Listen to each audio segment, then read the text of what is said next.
ಇಲ್ಲ ಅದು ಪ್ರಸ್ತುತ ಸಮಾಜದಲ್ಲಿ ಆಗ್ತಿರೋದಲ್ಲ. ಸುಮಾರು ವರ್ಷದ ಹಿಂದೆ ನಾನು ಹುಟ್ಟೋಕ್ಕಿಂತ ಮುಂಚೆ, ನೀವು ಹುಟ್ಟೋಕ್ಕಿಂತ ಮುಂಚೆಯಿಂದನೂ ನಮ್ಮ ಸಮಾಜದಲ್ಲಿ ಅದು ಬಂದುಬಿಟ್ಟಿದೆ. ಮೇ ಬಿ ಇವತ್ತು ಸೋಷಲ್ ಮೀಡಿಯಾ ಇರೋದ್ರಿಂದ ಎಲ್ಲರ ಫಿಂಗರ್ ಟ್ರಿಪ್ಪಲ್ಲಿದೆ, ಅದನ್ನು ಹೈಲೈಟ್ ಮಾಡ್ತಾ ಇದ್ದಾರೆ. ಪ್ರತಿಯೊಂದು ಹಂತದಲ್ಲೂ ದೌರ್ಜನ್ಯ ಆ ಥರದ ಒಂದಷ್ಟು ಘಟನೆಗಳು ನಡೆಯುತ್ತೆ. ಮೇ ಬಿ ನಮ್ಮ ಸಿನಿಮಾದಲ್ಲೂ ನಾವು ಇವತ್ತಿನ ಪ್ರೆಸೆಂಟ್ ಸಿಚುವೇಶನ್ ಇಟ್ಕೊಂಡಿಲ್ಲ, ಆ ಥರ ಒಂದು ಹೆಣ್ಣಿನ ಮೇಲೆ ದೌರ್ಜನ್ಯ ಯಾವ ಥರ ಈ ಸೊಸೈಟಿಲಿ ನಡೆಯುತ್ತೆ, ಯಾವ ರೀಸನ್ಗೋಸ್ಕರ ಅವರು ಹೆಲ್ಪ್ಲೆಸ್ ಆಗಿರ್ತಾರೆ, ಯಾರು ಅವ್ರನ್ನ ದೌರ್ಜನ್ಯ ಮಾಡ್ತಾರೆ ಅನ್ನೋದ ಒಂದು ಎಲ್ಲರೂ ಈಗ ನೀವೇ ಏನೋ ಒಂದು ಕತೆ ಕೇಳಿದ್ರೆ ಹೌದು ನಾನು ಕೇಳಿದ್ದೆ ಇದನ್ನು ಅಂತೀರ. ಇವತ್ತು ಈ ಸಿಟಿ ಮಾರ್ಕೆಟು ಆ ಥರ ಪ್ಲೇಸ್ಗಳಲ್ಲಿ ಮೇ ಬಿ ನಮ್ಮ ಕತೆ ಇಲ್ಲೂ ಎಲ್ಲೋ ನಡೀತಾ ಇರ್ಬೋದು, ಇವತ್ತಿನ ಪ್ರೆಸೆಂಟ್ ಸಿಚುವೇಶನ್ ಈಗಲೂ ನಡೀತಾ ಇರ್ಬೋದು. ಆ ಥರದ ಒಂದು ಕಥೆಯನ್ನು ನಾವು ತೊಗೊಂಡಾಗ ಅದನ್ನ ನಮಗೆ ತುಂಬ ಹಾಂಟ್ ಮಾಡುತ್ತೆ. ಹೌದಲ್ವಾ, ಈ ಥರ ಒಂದು ಕೆಟ್ಟ ಪ್ರಪಂಚ, ಒಂದು ಡಾರ್ಕ್ ಸೈಡ್ ಒಂದಿದೆ, ಅದು ಇದೆ, ಅದನ್ನು ನಾವು ಎಕ್ಸ್ಪ್ಲೋರ್ ಮಾಡಬೇಕಾಗತ್ತೆ. ಕೆಲವೊಂದು ಸಾರಿ ಜವಾಬ್ದಾರಿಯುತ ಸ್ಥಾನದಲ್ಲಿ ನಿಂತಾಗ ನಾವು ಈಗೇನು ಮಾಡ್ಬೋದು, ನಾವು ಈಗೇನು ಮಾಡ್ತಿದ್ದಾರೆ, ಯಾರೇ ಆಗಲಿ ಒಂದು ಟ್ವೀಟ್ ಮಾಡ್ತಾರೆ, ಒಂದು ಟ್ವೀಟ್ ಮಾಡಿದ ತಕ್ಷಣ ಸಾಕ ಅಲ್ಲ, ಅದು ಬೇರೆನೇನೋ ಆಗಬೇಕು. ಸೊ ನಮ್ಮ ಕೈಯಲ್ಲಿ ಪವರ್ ಇಲ್ಲ, ನಾವು ಹೋಗಿ ಇಡೀ ಸಿಸ್ಟಮ್ನ ಚೇಂಜ್ ಮಾಡೋಕ್ಕಾಗಲ್ಲ. ನಮ್ಮ ಕೈಯಲ್ಲಿರೋ ಟೂಲ್ನ ಇಟ್ಕೊಂಡು ನಾವು ಆಟಾಡಬೇಕಾಗತ್ತೆ. ಸೊ ಆ ಥರದಲ್ಲಿ ಕಮಲ್ ಶ್ರೀದೇವಿ ಕಥೆಯಲ್ಲಿ ತುಂಬ ಮೈನ್ಯೂಟಾಗಿ ಆ ಲೈನ್ಗಳನ್ನ ACP ಕಡೆಯಿಂದ ಹೇಳ್ಸ್ಕೊಂಡು ಹೋಗೋದಿರ್ಬೋದು, ಒಂದು ವಾಚ್ಮ್ಯಾನ್ ಕಡೆಯಿಂದ ಹೇಳ್ಸೋದಿರ್ಬೋದು, ಒಂದೆರಡು ರೌಡಿಗಳ ಕಡೆಯಿಂದ ಒಂದು ಹೇಳೋದು, ಇನ್ನೂ ಒಂದು 4-5 ತುಂಬ ಸರ್ಪ್ರೈಸಿಂಗ್ ಕ್ಯಾರೆಕ್ಟರ್ಗಳು ಬರುತ್ತೆ ನಿಮಗೆ. ಅವ್ರಗಳ ಕಡೆಯಿಂದ ಇಡೀ ಸಮಾಜನ ಕ್ರಿಟಿಸೈಸ್ ಮಾಡ್ತಾಳೆ ಶ್ರೀದೇವಿ ಅನ್ನೋ ಕ್ಯಾರೆಕ್ಟ್ರು. ನೀನು ನಿಂತವನು ಅಂತ ಡೈರೆಕ್ಟಾಗಿ ಮುಖ ಕೊಡೋದ ಥರ ಮಾತಾಡ್ತಾಳೆ. ಸೊ ಈ ಥರದ ಒಂದು ಡ್ರಾಮಾನೇ ಕಮಲ್ ಶ್ರೀದೇವಿ ಸಿನಿಮಾ. ಸೊ ಈಗ ಧರ್ಮಸ್ಥಳ ಕೇಸ್ ಆಗಿರ್ಬೋದು, ಜೊತೆಗೆ ಪ್ರಜ್ವಲ್ ರೇವಣ್ಣ ಅವ್ರ ಕೇಸ್ ಆಗಿರ್ಬೋದು, ಎರಡೂ ಕೂಡ ಒಂದು ಹೆಣ್ಣಿನ ಸುತ್ತುವಂಥ ಕೇಸ್ಗಳು ಎರಡೂ ಕೂಡ. ಸೊ ನಮಗೆ ಪ್ರಜ್ವಲ್ ರೇವಣ್ಣಗೆ ಶಿಕ್ಷೆ ಆಗಿರೋದು ಆ್ಯಸ್ ಎ ವಿಮೆನ್ ಆಗಿ ನಮಗೆಲ್ಲ ತುಂಬ ಖುಷಿ ಇದೆ, ಹೆಣ್ಮಕ್ಳಿಗೆ ಒಂದು ನ್ಯಾಯ ಸಿಕ್ಕಿದೆ ಅಂತ ಹೇಳ್ಬಿಟ್ಟು. ಆ್ಯಸ್ ಎ ಮೆನ್ ಆಗಿ ನೀವು ಯಾವ ಥರ ನೋಡ್ತೀರಾ, ಏನು ಹೇಳ್ತೀರಾ ಅದ್ರ ಬಗ್ಗೆ ಅಂತ ಹೇಳ್ಬಿಟ್ಟು. ಇಲ್ಲ, ತಪ್ಪು ಯಾರೇ ಮಾಡಿದ್ರು ತಪ್ಪು. ಇವತ್ತು ಖುಷಿ ಪಡೋ ವಿಚಾರ ಅನ್ನೋದಕ್ಕಿಂತ ನಾನು ಹೇಳೋದೇನು ಅಂದರೆ, ಸಮಾಜದ ಮೇಲೆ, ನ್ಯಾಯಾಂಗದ ಮೇಲೆ ಒಂದು ನಂಬಿಕೆ ಬಂದಿದೆ ಇವತ್ತು. ಬಡವರು ಮಾಡಿದ್ರೆ ಅಷ್ಟೇ ತಪ್ಪು, ಶ್ರೀಮಂತರು ಮಾಡಿದ್ರೆ ತಪ್ಪಲ್ಲ ಅನ್ನೋದೊಂದು ಅಸಂಪ್ಷನ್ ಇರುತ್ತಲ್ಲ. ಇವತ್ತು ಏನಿದೆ ಅಂದರೆ ನ್ಯಾಯ ಸಿಕ್ಕಿದೆ, ಇದು ಸಮಾಜಕ್ಕೆ ಸಿಕ್ಕಿರೋ ನ್ಯಾಯ ಇದು. ಮೇ ಬಿ ಯಾರೋ ದೊಡ್ಡವರು ಇವತ್ತು ಎದುರ್ಕೊತಾರೆ, ಇವತ್ತು ಸಣ್ಣ ಲೆವೆಲ್ ಇರೋರು ತುಂಬ ಎದುರ್ಕೋತಾರೆ ಗೊತ್ತಾ ನಿಮಗೆ ಪೊಲೀಸವರು ಅಂತ. ಆ ಲೆವೆಲ್ ಭಯ ದೊಡ್ಡವ್ರ ಹತ್ರ ಇರೋದಿಲ್ಲ, ನಾವು ಏನು ಮಾಡಿದ್ರೂ ನಡೆಯುತ್ತೆ ಅನ್ನೋದಾಗ. ಸೊ ಈಕ್ವಲ್ ಆಗಿ ನಿಮಗೆ ಗೌರ್ಮೆಂಟು, ನಮ್ಮ ಸಮಾಜ ಏನಿದೆಯಲ್ಲ, ನಮ್ಮ ಕೋರ್ಟು ಇಲ್ಲ, ಎಲ್ಲರೂ ಒಂದೇ ಅಂತ ಪ್ರತಿ ಸಾರಿ ಇದನ್ನ ಪ್ರೂವ್ ಮಾಡ್ತಿದ್ದಾರೆ. ಮೇ ಬಿ ಎಲ್ಲೋ ಲೂಪ್ ಹೋಲ್ಸ್ಗಳಿದೆ ಅಂದ್ಬಿಟ್ಟು ಕೆಟ್ಟದಾಗಿ ಮಾತಾಡ್ಬೋದು ನಮ್ಮ ಜನ, ಬಟ್ ತುಂಬ ಚೆನ್ನಾಗಿದೆ. ಈಗಿನ ರೀಸೆಂಟ್ ಕೇಸ್ಗಳು ಎಲ್ಲರನ್ನು ತೊಗೊಳ್ತಿದ್ರೆ ಪೊಲೀಸ್ ಇಂಡಸ್ಟ್ರಿ ಆಗಿರ್ಬೋದು, ನ್ಯಾಯಾಂಗ ಆಗಿರ್ಬೋದು, ಗೆಲ್ತಾಗಿ ಬರ್ತಾ ಇದ್ದಾರೆ. ಇದು ತುಂಬ ಮಾರಲ್ ಸಪೋರ್ಟ್ ಎಲ್ಲರಿಗೂ. ನೀವು ಹೇಳ್ದ ಖುಷಿ ಪಟ್ಟ ಹಾಗೆ ತುಂಬ ಹೆಣ್ಮಕ್ಳು ಖುಷಿ ಪಡ್ತಾರೆ ಇವತ್ತು. ಆಗಬೇಕು ಆ ಥರ, ಅದು ಯಾರೇ ಮಾಡಿದರೂ ತಪ್ಪು ಅದು.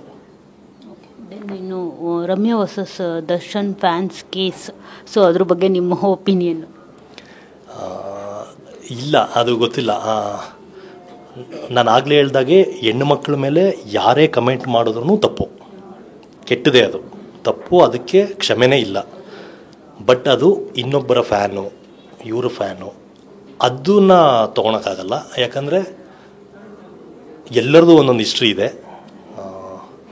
ಅವರು ಸಮಾಜಕ್ಕೆ, ನಮ್ಮ ಇಂಡಸ್ಟ್ರಿಗೆ ಒಂದು ದೊಡ್ಡ ಕೊಡುಗೆ ಕೊಟ್ಟಿದ್ದಾರೆ, ದರ್ಶನ್ ಸರ್ ಕೂಡ. ಈಗ ಎಲ್ಲೋ ಒಂದು ಕಡೆ ಬರ್ತಾ ನಮ್ಮ ಕಾರ್ಗೆ ಒಂದು ಆಟೋ ಟಚ್ ಆಗುತ್ತೆ. ಆಟೋ ಟಚ್ ಆದಾಗ ಹಿಂದೆ ಡಿ-ಬಾಸ್ ಫ್ಯಾನ್ದು ಒಂದು ಫೋಟೋ ಇರುತ್ತೆ. ಈಗ ನಾನು ಆಟೋ ಟಚ್ ಆಯಿತು ಅಂತ ಹೇಳಲ್ಲ, ಇಲ್ಲ ದರ್ಶನ್ ಫ್ಯಾನ್ ಬಂದು ನನ್ನ ಕಾರ್ಗೆ ಬೇಕು ಅಂತ ಗುದ್ದಿದ್ರು ಅಂತ ಹೇಳಲ್ಲ. ಎರಡು ಥರದ್ದು ಸಂಬಂಧ ಕಟ್ಬೋದು ನಾವು.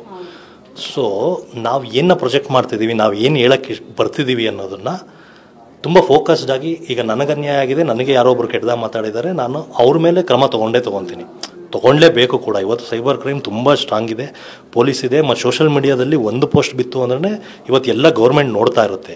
100% ಅದು ಸಿಗತ್ತೆ. ಸೊ ಅದು ಯಾರೊಬ್ಬರು ಫ್ಯಾನ್ ಮಾಡಿದ್ದಾರೆ, ಇನ್ನೊಬ್ಬರು ಅದಕ್ಕೆ ಇನ್ನೊಂದು ಮಾತಾಡೋದು, ಅದಕ್ಕೆ ಇನ್ನೂ ಯಾರೋ ಒಂದು ವ್ಯಕ್ತಿ ಬಂದು ತುಂಬ ಕೆಟ್ಟದಾಗ ಆ ಸ್ಟಾರ್ ಬಗ್ಗೆ ಮಾತಾಡೋದು ಅಂದರೆ ಇದು ತುಂಬ ದೊಡ್ಡ ತಪ್ಪು. ಅಗೇನ್ ಇದನ್ನೆಲ್ಲ ನಮ್ಮ ಇಂಡಸ್ಟ್ರೀಲಿ ಬೇರೆ ಇಂಡಸ್ಟ್ರಿಯವರು ಎಲ್ಲ ನೋಡ್ತಾ ಇದ್ದಾರೆ. ಸಿನಿಮಾ ಅಂದರೆ ಸೆಲೆಬ್ರೇಷನ್ ಮಾಡಬೇಕು ನಾವೆಲ್ಲ, ನಮ್ಮ ಸಕ್ಸಸ್ಗಳನ್ನ ಬೇರೆ ಇಂಡಸ್ಟ್ರಿಗೂ ತೋರಿಸ್ಬೇಕು. ನಮ್ಮ ಗಲಾಟೆ, ನಮ್ಮ ಒಳಗಡೆ ಇರೋ ಇದನ್ನು ನಾವು ಹೊರಗಡೆ ಅವ್ರಿಗೆ ತೋರಿಸ್ಬಾರ್ದು ಅನ್ನೋದು ಅಷ್ಟೇ ನನ್ನ ನಂಬಿಕೆ. ನೀವು ಹೇಳ್ತಿರೋದು ಪ್ರಥಮ್ ಅವರು ಅವ್ರ ಫ್ಯಾನ್ಸ್ ನಡುವೆ ಆಗಿರೋ ಜಗಳನ ದರ್ಶನ್ ಅವ್ರಿಗೆ ತಳ್ಕ ಹಾಕ್ತಿದ್ದಾರೆ. ಅದು ದರ್ಶನ್ಗೂ ಮತ್ತೆ ಅವ್ರ ಫ್ಯಾನ್ಸ್ಗೂ ಆಗಿರೋದು ಸಂಬಂಧ ಇಲ್ಲ ಅನ್ನೋ ಥರ. ಇಲ್ಲ, ಸಂಬಂಧ ಗೊತ್ತಿಲ್ಲ ನನಗೆ. ನಾನು ಆಗಲೇ ನಿಮ್ಗೆ ಹೇಳಿದ್ರೆ ನನಗೆ ಎರಡು ಥರ ಹೇಳ್ಬೋದು. ನಾನು ನಿಮ್ಗೆ ಎಕ್ಸಾಂಪಲ್ ಕೊಟ್ಟು ಹೇಳಿದೆ, ನನ್ನ ಕಾರ್ಗೆ ಆಕ್ಸಿಡೆಂಟ್ ಆಗಿದ್ದಾಗ ಅಲ್ಲಿ ಆಟೋ ಹಿಂದೆ ಒಂದು ಫೋಟೋ ಇಟ್ಕೊಂಡು ನಾನು ದರ್ಶನ್ ಫ್ಯಾನ್ ನನ್ನ ಬಂದು ಅಟ್ಯಾಕ್ ಮಾಡೋಕ್ಕೆ ಟ್ರೈ ಮಾಡಿದ್ರು ಅಂತ ಹೇಳಿದ್ರು ಜನ ಇವತ್ತು ನಂಬ್ತಿದ್ದಾರೆ. ಸೊ ಅದಲ್ಲ, ಏನಕ್ಕೆ ಅದನ್ನು ಪಬ್ಲಿಸಿಟಿ ವೈಸ್ ಅದಾಗಬಾರ್ದು. ಅಲ್ಲಿ ನಿಮಗೆ ಆ ಡ್ರೈವರಿಂದ ಪ್ರಾಬ್ಲಮ್ ಆಗಿದೆ, ನಾನು ಅವ್ರ ಬಗ್ಗೆ ಮಾತಾಡಬೇಕು. ಅವತ್ತಿನ ಪ್ರಾಬ್ಲಮ್ಮು, ಅವತ್ತಿನ ಸಿಚುವೇಶನ್ನು. ಎಸ್, ಇವತ್ತು ಗೌರ್ಮೆಂಟ್ ತುಂಬ ಸ್ಟ್ರಾಂಗ್ ಆಗಿದೆ. ನಿಮ್ಮನ್ನು ಯಾರೋ ಅಟ್ಯಾಕ್ ಮಾಡೋಕ್ಕೆ ಬಂದಿದ್ದಾರೆ ಅಂದರೆ ನೀವು ಅದನ್ನು ತೊಗೊಳ್ಳಿ. ದೆನ್ ನಿಮ್ಮ ವರ್ಡ್ಸ್ಗಳಿಂದ ಎಷ್ಟು ಜನ ಕರೆಕ್ಟ್ ಆಗಿದೆ. ಸಿನಿಮಾ ಅಂದರೆ ಎಲ್ಲ ಸೆಲೆಬ್ರೇಷನ್ ಮಾಡ್ತಾರೆ. ಇವತ್ತು ನಮ್ಮ ಫ್ಯಾಮಿಲಿ ಎಲ್ಲ ಒಟ್ಟು ಕೂತ್ಕೊಂಡು ನೋಡುವಂಥ ಸಿನಿಮಾಗಳು ಬರ್ತಿದೆಯಲ್ಲ, ಅದು ಆಗಿರಬೇಕು ಸಿನಿಮಾ ಅಂದರೆ. ಯಾವುದೋ ನೆಗೆಟಿವು, ಎಸ್ ನೆಗೆಟಿವ್ ತುಂಬ ಬೇಗ ಸ್ಪ್ರೆಡ್ ಆಗುತ್ತೆ, ಬಟ್ ತುಂಬ ದಿನ ಉಳಿಯಲಿಲ್ಲ. ಇವತ್ತು ದರ್ಶನ್ ಸರ್ ಆಗಿರ್ಬೋದು, ಸುದೀಪ್ ಸರ್ ಆಗಿರ್ಬೋದು, ಯಶ್ ಅವ್ರು ಆಗಿರ್ಬೋದು, ಶಿವಣ್ಣ ಅವ್ರು ಆಗಿರ್ಬೋದು, ತುಂಬ ವರ್ಷದಿಂದ ಏನಕ್ಕಿದ್ದಾರೆ ಅಂದರೆ ಅವರು ಅವರ ಕೆಲಸಗಳಿಂದ ಬಂದಿದ್ದಾರೆ. ಯಾವುದೋ ಕಾಂಟ್ರವರ್ಸಿಯಿಂದ ಬಂದವರಲ್ಲ ಅವ್ರು ಯಾರೂ. ಸೊ ಒಬ್ಬರು ದೊಡ್ಡ ವ್ಯಕ್ತಿ ಹೆಸರು ತೊಗೊಳೋದು ತುಂಬ ಈಸಿ, ಅದು ಬೇಡ. ನಿಮ್ಗೆ ಪ್ರಾಬ್ಲಮ್ ಆಗಿದೆಯಾ 100% ನೀವು ತೊಗೊಳ್ಳಿ. ಅಲ್ಲೋಗಿ ನಿಮ್ಮ ಪ್ರಾಬ್ಲಮ್ ಇದು ಮಾಡಿ, ನಿಮ್ಮ ಸೇಫ್ಟಿ ತೊಗೊಳ್ಳಿ, ನಿಮ್ಮ ಮನೆಗೆ ಸೆಕ್ಯೂರಿಟಿ ಹಾಕ್ಸ್ಕೊಳ್ಳಿ, ನೀವೇ ಪ್ರೈವೇಟ್ ಸೆಕ್ಯೂರಿಟಿಗಳನ್ನ ಇಟ್ಕೊಳ್ಳಿ, ಏನಾದರೂ ಮಾಡಿ. ಅದಕ್ಕೆ ಇನ್ನೊಬ್ಬ ಹೀರೋನ ನಾನು ತರೋದು ತುಂಬ ದೊಡ್ಡ ತಪ್ಪು ಅಂತ. ಸರ್, ಫೈನಲಿ ಇನ್ನು ನಿಮ್ಮ ಪ್ರೊಡಕ್ಷನ್ ನೇಮು ತುಂಬ ಚೆನ್ನಾಗಿದೆ, ಅಂದರೆ ಬರ್ನ್ ಸ್ವಾಲೋ. ಬಾಕ್ಸ್ ಆಫೀಸ್ನಲ್ಲಿ ಬರೋ ಕಲೆಕ್ಷನ್ ಎಲ್ಲ ಸ್ವಾಲೋ ಚೆನ್ನಾಗಿ ಮಾಡಲಿ. Thank you so much. Thank you. ಗೊತ್ತಿಲ್ಲ, ಆನೆಸ್ಟಾಗಿ ಕೆಲಸ ಮಾಡೋದಷ್ಟೇ ನಮಗೆ ಗೊತ್ತಿರೋದು. ನನ್ನ ತಂದೆನೂ ಕೂಡ 40 ವರ್ಷದಿಂದ ಅದೇ ಮಾಡಿ ನಮ್ಮನ್ನು ಎಷ್ಟು ದೊಡ್ಡದು ಬಾಕಿ ಬೆಳೆಸಿದ್ರು. ಸೊ ನಾನು ಆನೆಸ್ಟಾಗಿ ಕೆಲಸ ಮಾಡಬೇಕು ಅಂತ ನನ್ನ ಕಂಪ್ನಿ, ನನ್ನ ಇದು ಒಂದಷ್ಟೆಲ್ಲ ಬೆಳಿಬೇಕು ಅನ್ನೋದು ಒಂದಷ್ಟು ಇಂಟೆನ್ಷನ್ಸ್ಗಳೆಲ್ಲ ಇಟ್ಕೊಂಡು ಮಾಡೋದು. ಎಲ್ಲರಿಗೂ ತುಂಬ ಸಣ್ಣ ಪುಟ್ಟ ಮೇಕರ್ಸ್ಗಳಿಂದ ಹಿಡಿದು ಒಬ್ಬ ಶಾರ್ಟ್ ಫಿಲಿಮಿಂದವರು ನಾವು ಈಸಿ ಆಕ್ಸೆಸಬಲ್ ಆಗಿರಬೇಕು ಅನ್ನೋ ಒಂದು ರೀಸನ್ಗೋಸ್ಕರ ಇದು ಕಂಪ್ನಿ ಮಾಡಿದ್ದು. ಸೊ ತುಂಬ ಚೆನ್ನಾಗಿ ಆಗ್ತಿದೆ. ಫಸ್ಟು ಕಮಲ್ ಶ್ರೀದೇವಿ ಟೀಸರ್ ಬಂದಿದೆ, ಒಳ್ಳೆ ರೆಸ್ಪಾನ್ಸ್ ಬಂದಿದೆ, ಖುಷಿ ಇದೆ. Thank you sir. Thank you so much. Thank you so much. Collection ಆಗಲಿ ಚೆನ್ನಾಗಿ. ಸಿನಿಮಾ ಸೆಪ್ಟೆಂಬರ್ 19th ರಿಲೀಸ್ ಆಗ್ತಾ ಇದೆ ಸಿನಿಮಾ. ಸೊ ರಾಜವರ್ಧನ್ ಅವರು ಪ್ರೊಡ್ಯೂಸರ್ ಆಗಿ ಎಂಟ್ರಿ ಕೊಟ್ಟಿರುವಂಥದ್ದು ಅವ್ರಿಗೆ ಒಳ್ಳೇದಾಗಲಿ. ಕ್ಯಾಮ್ರಾ ಪರ್ಸನ್ ಮಹಾದೇವ್ ಜೊತೆ ಮಂಗಳ ರಾಜಗೋಪಾಲ್, TV9 ಬೆಂಗಳೂರು.